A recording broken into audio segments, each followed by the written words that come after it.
Have you ever wondered what games you should keep or you should lose?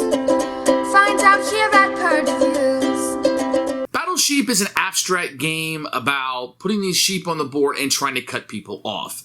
And the theme doesn't really make a lot of sense, although it's very cute and the components are out of this world good. The components are worth the price of purchase alone.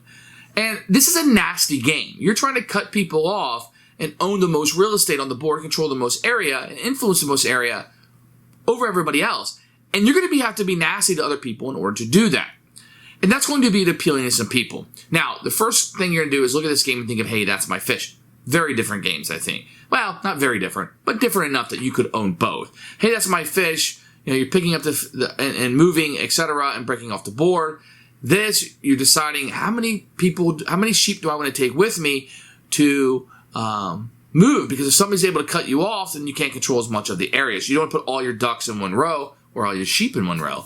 So there are some interesting decisions. I don't know which one I like better. They're very different.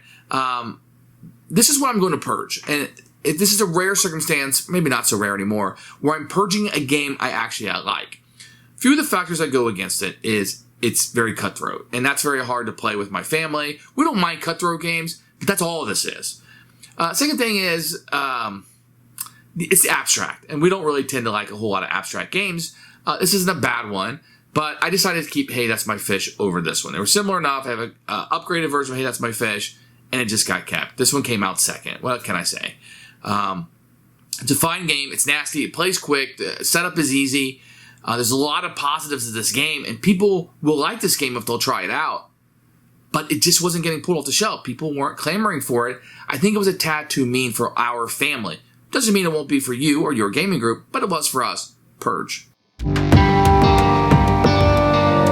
There's Battle Sheep Flock to Greener Pastures. You can see a very striking cover here with very playful on the back, abstract, but it does give you all the rules, which is really cool. So the painting here, the picture is not really going to necessarily match what you get inside. You do have a custom insert that's really nice. Get these really thick tiles for a modular board. Battle Sheep. And these tiles are fantastic. See, Battle Sheep on one side, have the different colors on this side, and they have this really nice feel to these. These are really, really nice. They almost feel ceramic, although I know they're not. They're probably some type of plastic, but they feel fantastic. These components are wonderful. That's really all you get. Very, very good. It's an abstract game, but you can see the different little pictures on these. Super duper cute. Here's the rule book. Very, very small. You can see, whoa, it's a lot of words there, isn't it? A little bit of pictures here. There's an example right here.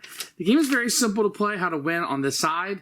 Very, very easy. You could probably read this in 5 minutes. If you wanted to buy this at a game store, crack it open and start playing, I think you'll be just fine.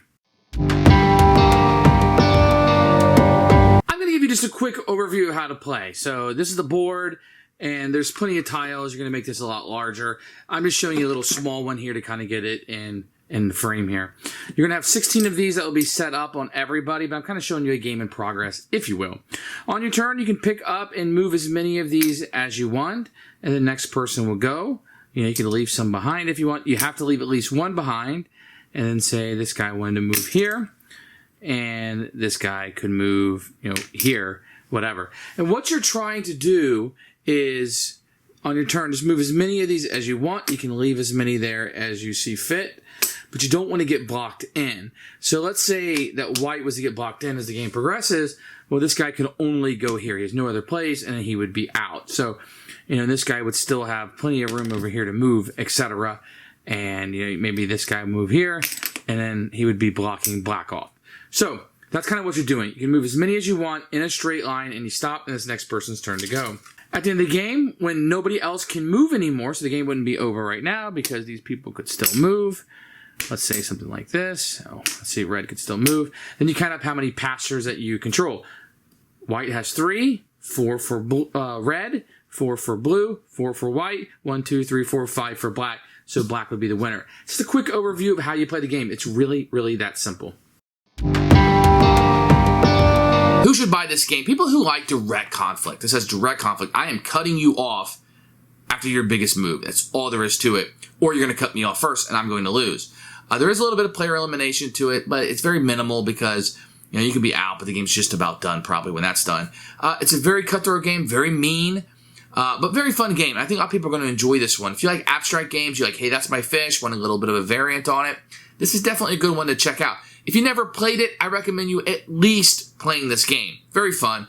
Purge for us for the reasons I've stated, but this is going to be very popular with a lot of people if you'll give it a shot.